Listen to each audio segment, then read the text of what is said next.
folks. Thanks for coming out so early on a weekday morning. Welcome to the Los Angeles Clean Tech Incubator LaCretz Innovation Campus. If you haven't been here before, this building is owned by LEWP and operated by the nonprofit. We've got a lovely co-working space over here our team is based in, and hardware incubators and some DWP offices. If you have any questions about the space, feel free to find me later and I can help you get connected to some of the Lacey staff. Data and Donuts, this is our 9th year and 60-something speaker. I forgot to check how many.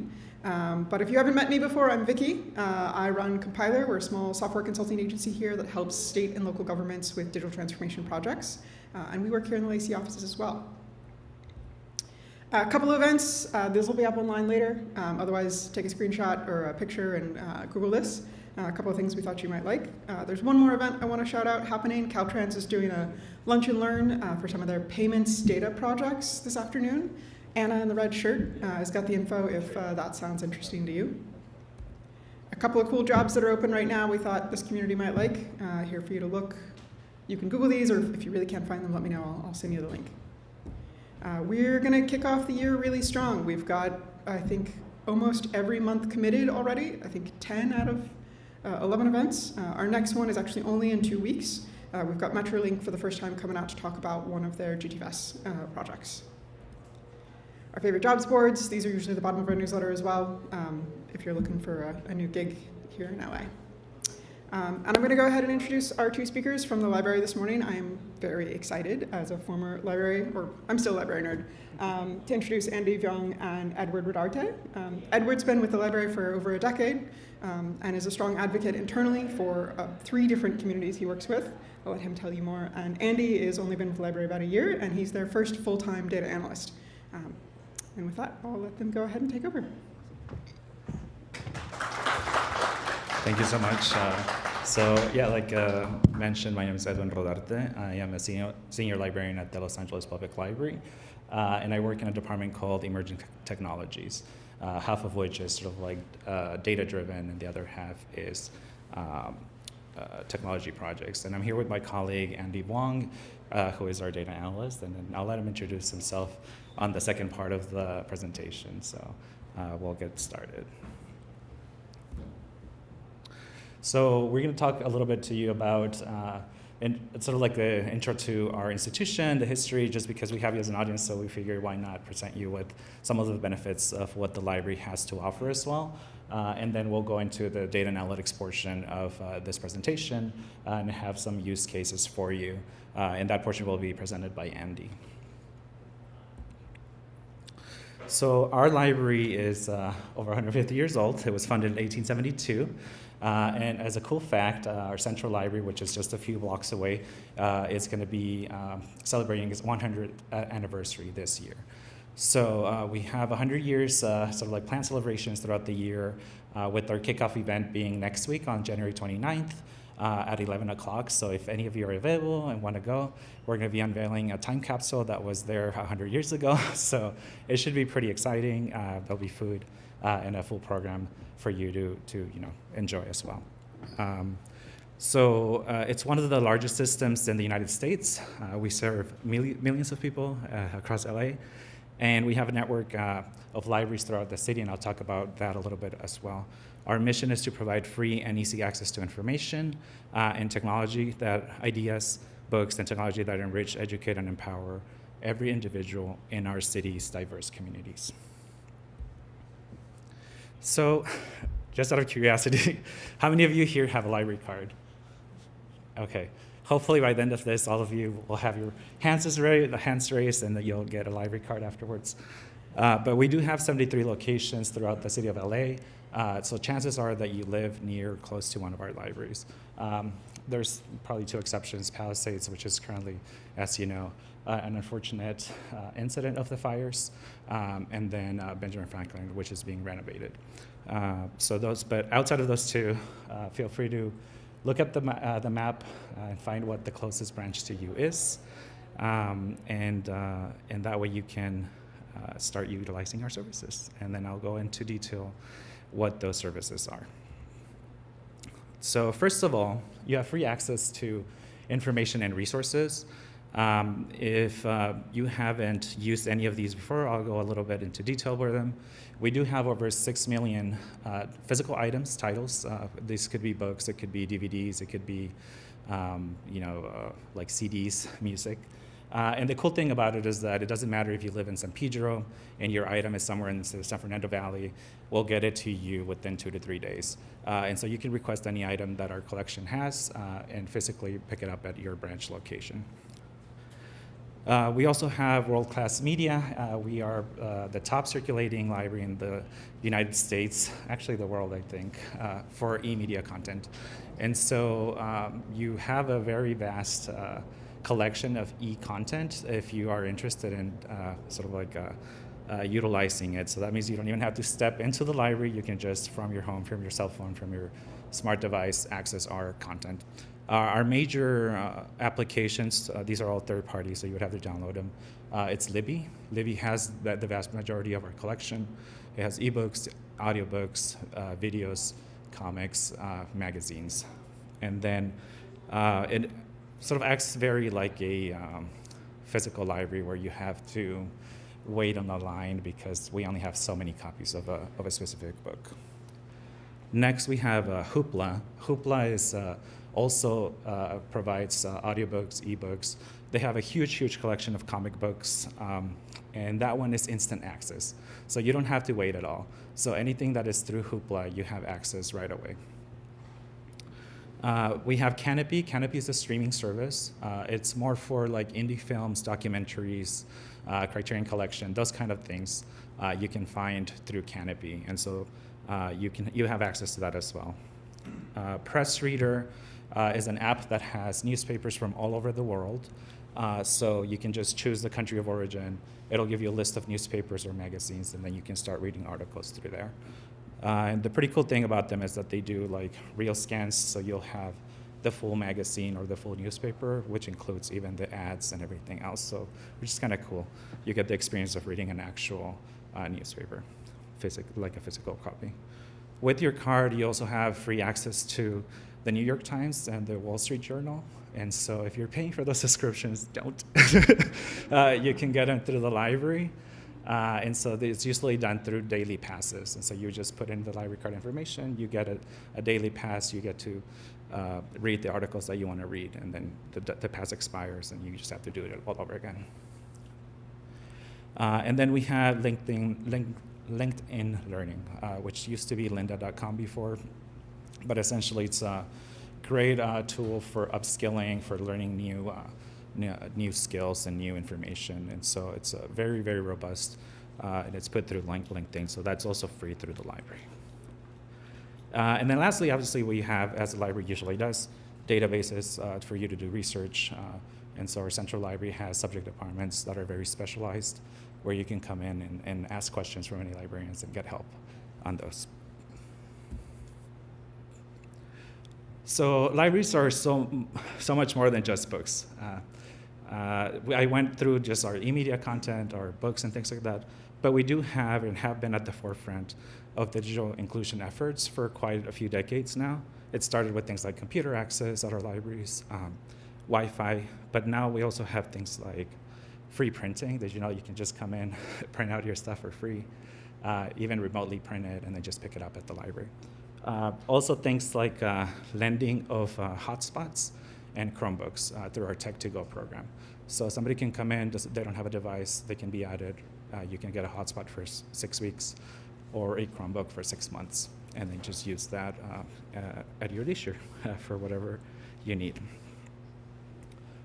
Then we have a service called Cybernauts, which is sort of like our own Geek Squad.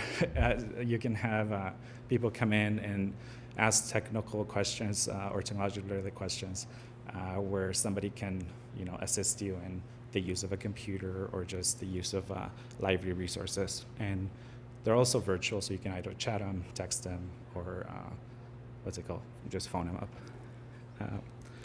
And then we also have maker spaces that are 2 of our libraries, Central Library here in downtown and Pio Pico in Koreatown. And those maker spaces have things like 3D printers for you to print different models, recording studios, a photo studio, free poster printing, 1 per day, so you can actually come in and print a poster. Sewing machines, laser cutters. I definitely recommend you take a look.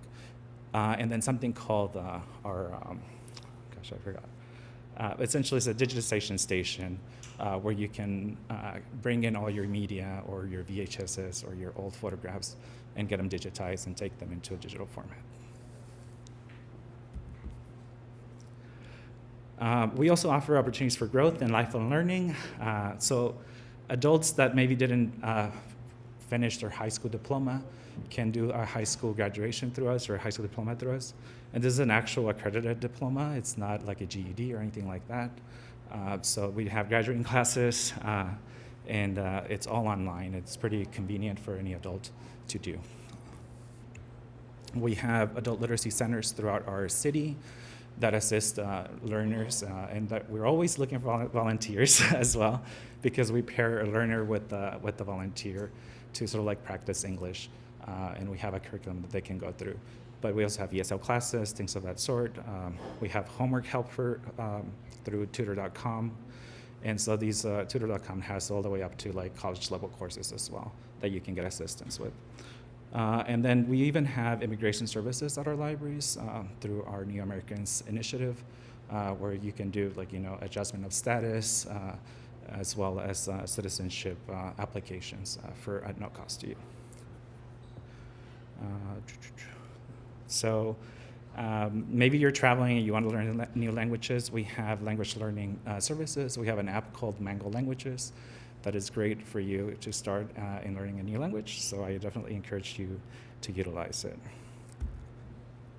And then lastly, I'll talk a little about just our programs and cultural events. As you know, the libraries host a ton, dozens, hundreds of programs throughout the year. So I encourage you to look at our calendar of events. We have author talks, cultural celebrations, we have performances, workshops, story times. So whatever it is that you're looking for, chances are that we may have something similar to that. And our calendar is pretty vast. So just start with your own branch and then just expand and see what other branches are offering. The last program I'll talk about is our Explore LA program, which I don't know if you know, but your library card gets you entry to museums for free at no cost. So, things like the Natural History Museum or the Grammy Museum. And you also get like a family pass, 4 tickets to the LA Zoo, for example, at no cost. So definitely take advantage of those savings. And everything is free, no cost. So definitely to put that library card to use. And now that I've talked your head off about library services, I'll turn it over to my colleague, Andy Vuong, who will talk a little bit more about data and some use cases.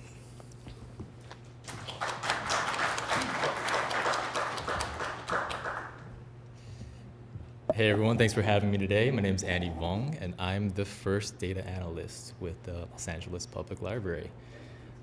So I think when we think of, thank you. Yeah, it means a lot of room for growth. When we think of the Los Angeles Public Library, we think of the books, community spaces, and all the programs and services that Edwin so eloquently described. But behind the scenes of our 73 branches is a relatively newly formed dedicated data and analytics team. Our end goal is to translate the millions of data points in our systems into better library services for all of Los Angeles. Like books, I believe that data can tell a story, and when accompanied by the expertise and lived experiences of our librarians and staff, we can better understand how to manage a complex, multi-vendor ecosystem to drive LAPL's mission forward. With that said, the primary functions of the data and analytics team are, 1, managing a large-scale multi-vendor databases, providing operational analytics and analyzing key performance measures, providing programs and services analytics, and lastly, integrating new systems and establishing a data analysis pipeline. So the bulk of this work often culminates in discovering trends and creating interactive dashboards to share amongst executive leadership, administrative support, and librarians. So for many types of existing large public institutions, I think data silos are almost a given. And LAPL operates similarly, considering the vast number of vendors with which it operates. vendors that help manage our physical gate counters, digital ebook platforms, internal catalog systems, the list really goes on. And one of our long-term goals is to create a more centralized database. By unifying these separate data sources, we can begin to see the full story of a patron's visit, from when they visit their local library, who they interact with, what programs they're attending, and whether or not they're borrowing from our physical or digital collections. Every system comes with its own complexities when it comes to data cleaning and organization. And with our team of programmers, systems, and management analysts, along with our librarians, we're able to systematically organize and maintain these various sources in order to contextualize and analyze them in a way that makes the most sense from a library patron's point of view. So the following graph here shows some of our key performance indicators that have been recorded and tracked over multiple years. It includes physical circulation, which is the number of books checked out or renewed, our physical collection size, the number of library visitors, and library card holders. The most indicative measure of performance for our physical branches is physical circulation, because it informs us how well our branches are circulating the books off their shelves, and it also provides an equity measure for our patrons who rely on our physical spaces for learning and high-quality resources that can't be accessed without a paywall or expensive device. Subsequently, in order to determine the largest driving force behind physical circulation, we performed a simple linear regression matrix and found that it correlated most strongly with the number of visitors. With a coefficient of determination of roughly 0.7, around 70% of the variation in physical circulation can be explained by the number of visitors, whereas the collection size and number of card holders don't have as much of an impact. While bringing more visitors into our libraries to borrow books might be intuitive and might have been understood anecdotally in the past, I think the data and the statistics help to provide a more compelling story. With a focus on bringing visitors into our libraries, we can dive a little deeper into the data. In this breakdown, ordered by the months with the highest percentage of visitors, we can see that in large part, the summer months of June and July had the highest number of visitors and typically the highest percentage of physical circulation. This understanding of peak seasonal activity has been used in the past to determine the optimal months to host the vast number of programs and events discussed by Edwin. In this slide here, one of our colleagues put together an interactive dashboard on Google Looker, displaying the number of programs and attendees throughout a single fiscal year.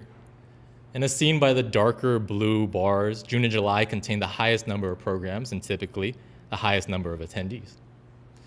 Additionally, our analytics tells us that while not the highest number of events, our youth programs are the most popular, given the largest ratio of attendees to programs held. And this information was shared within the department and among senior librarians, where they could alter the dashboard to focus on the metrics pertaining to their specific branch.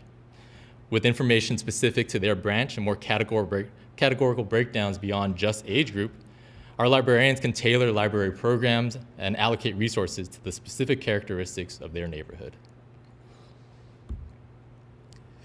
Additionally, other measures have been shared with executive leadership, and in this portion of the dashboard, data were provided to describe the successes of several LAPL initiatives, including New Americans, STEAM, which stands for Science, Technology, Engineering, Art, and Mathematics, our health and financial literacy programs.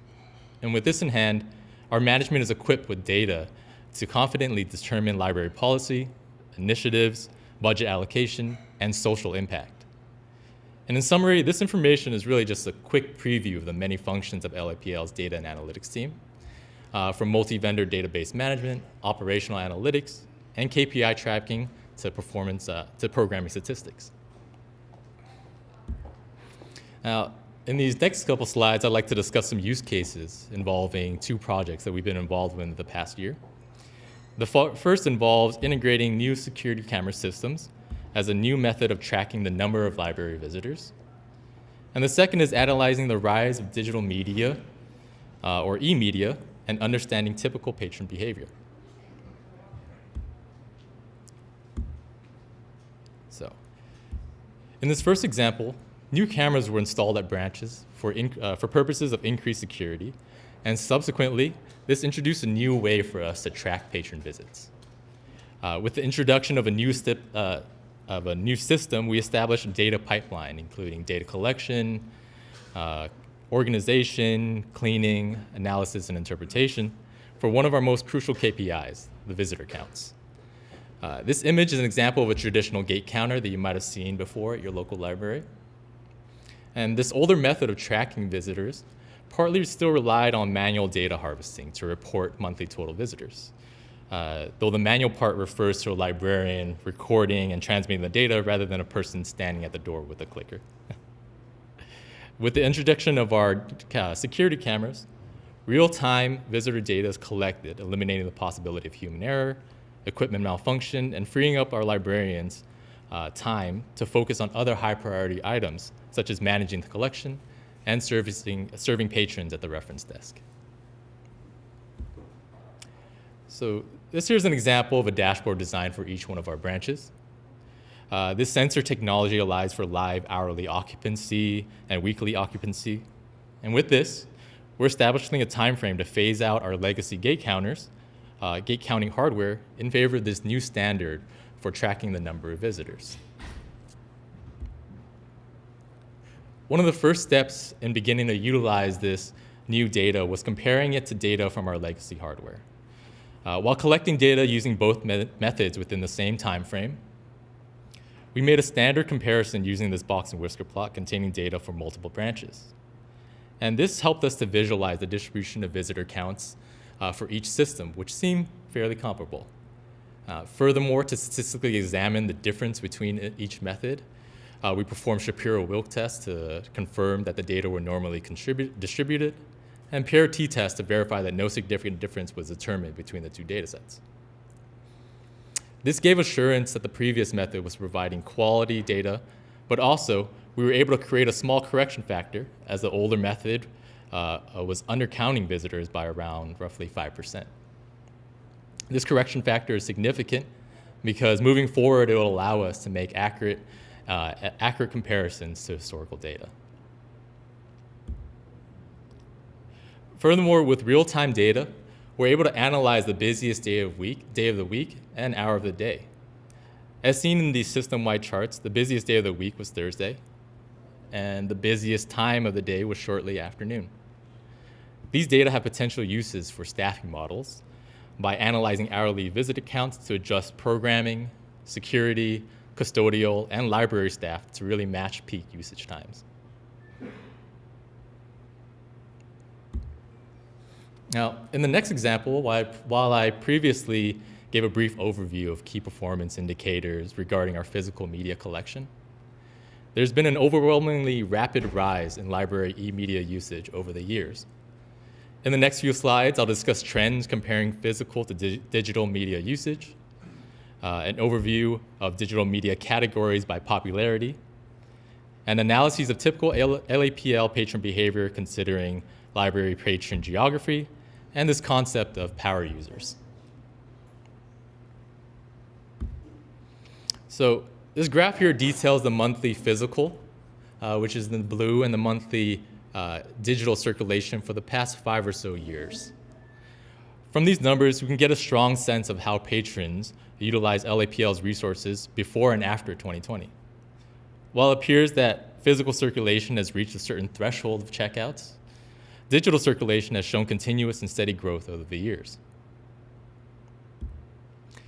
What started out as an almost 50 to 50% relationship just a few years ago, digital media consumption is now reaching almost 70% of all circulating materials. This phenomenon is critical to understand because it will fundamentally shift how LAPL manages its most expensive assets and most limited resources.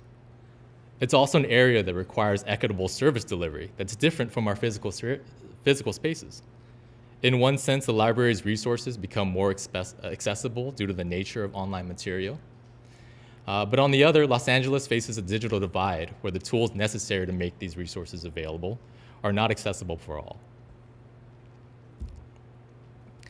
So understanding digital media circulation by category in this dashboard that was created in Power BI is essential for long-term sustainability. By tracking, for example, the e-book to e-audiobook ratio, which are the two highest searching online categories, leadership can make evidence-based decisions on how to spend the budget on licenses and cost per circ deals. It's evident in this graph that these items make up the bulk of digital circulation, and each digital media category continues to rise.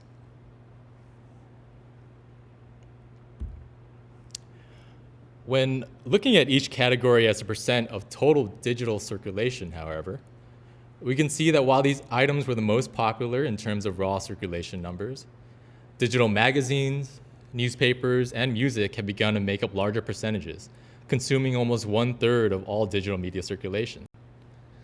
Now, even though raw ebook circulation continues to increase over time, it started out making up 45% of total digital circulation and is now at 33%, signaling the strong need to consider license budgeting for these other media types as well.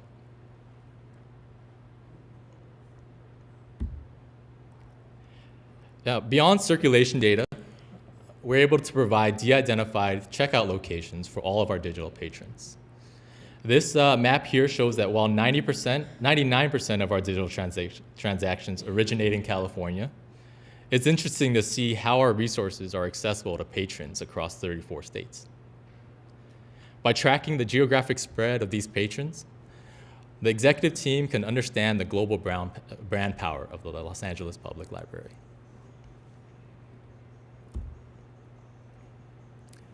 Furthermore, of the total digital circulation in California, roughly 80% came from patrons with zip codes overlapping the city of Los Angeles boundaries. Of note, the neighborhoods with the highest number of e-media transactions included, but were not limited to, Los Feliz, Silver Lake, Echo Park, Palms, and Mar Vista, as seen in the red indicated here. And while physical circulation and visitors tells us who is coming into the building, digital circulation data tells us who has the infrastructure, such as the internet and devices necessary to access the library from home. These analytics are one of our most powerful tools for identifying and closing the digital divide in the city of Los Angeles.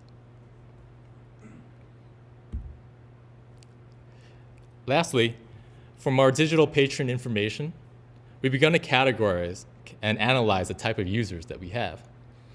In this table here, patrons are grouped by the number of digital transactions they made within a given month, from 1 to 5 or over 21 plus. And in this column, we're given, this middle column here, we're given the percentage of users for each group. And in the last column, the percentage of total digital circulation that each group comprises.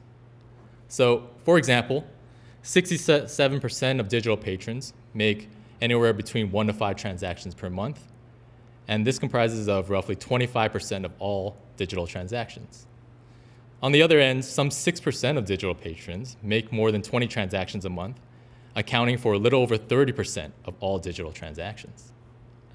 And this is important because by understanding the habits of our most active digital users, we can set intelligent borrowing limits that protect our budget and ensure that resources are available to all of City of LA patrons and not the most avid readers. So in this next slide, we'd like to share perhaps one of our favorite dashboards and infographic. And I believe that this truly illustrates the power of data, analytics, and data visualization in properly demonstrating LAPL's services and impact. So I'm going to try to click a link here and hopefully it pops up.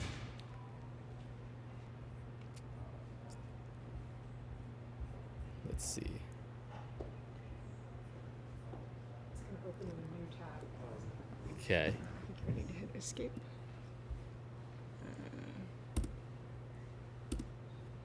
Anthony? Oh, there we go. You should be able now to find.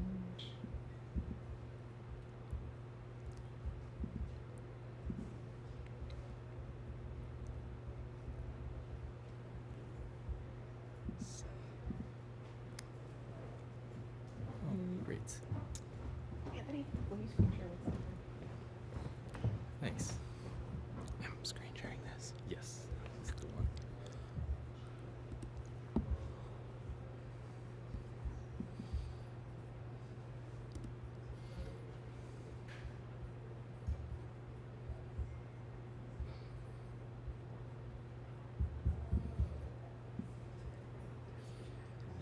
after this, we've got 2 more slides to go over. Okay. So just go back after. Perfect. Great. So this is from one of our more popular e-media platforms, Libby. And you can see here, basically in real time, the amount of loans that are being given out and the amount of holds for our digital content. This is fun to have as a background just on the extra screen, just to see how people are doing. So it's really Great. And if we can go back.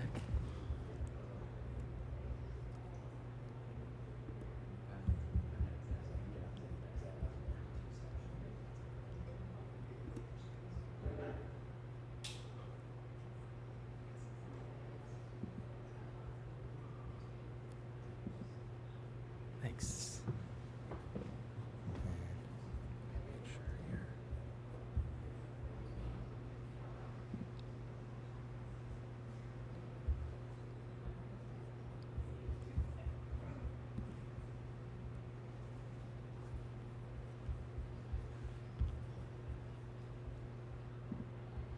Okay. Do you have the notes pulled up here? No.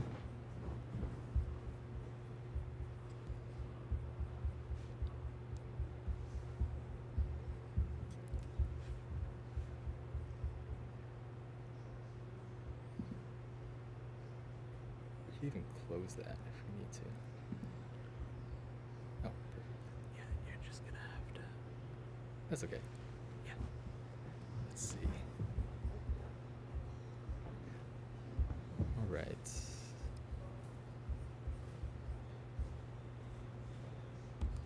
Thanks for bearing with me as we try to move on to the next slide.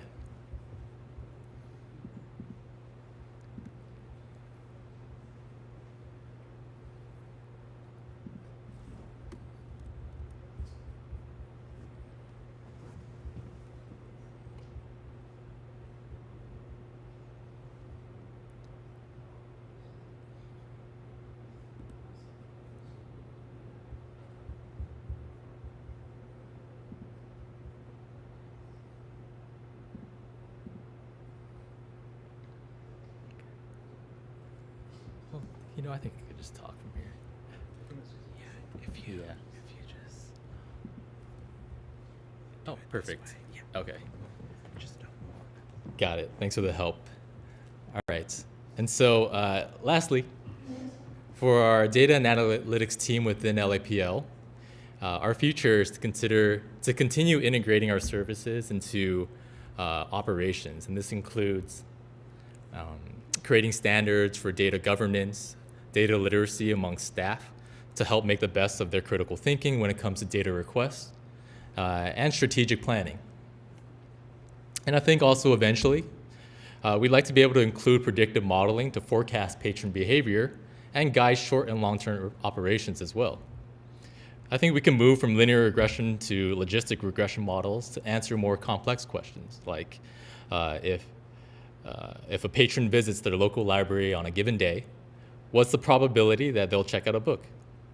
And I think these key findings will undoubtedly aid impact-based planning so that LAPL can best serve its city and patrons. Ultimately, I think using data to describe core library functions can truly encapsulate LAPL as a vital community hub for borrowing books and media, culture, programming, remote work, and education. And with that said, I would like to thank you all for your time.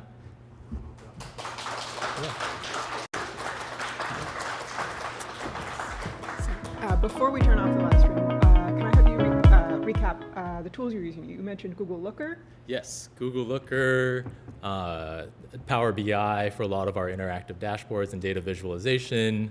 Most of our team uses a variety of like data organization software.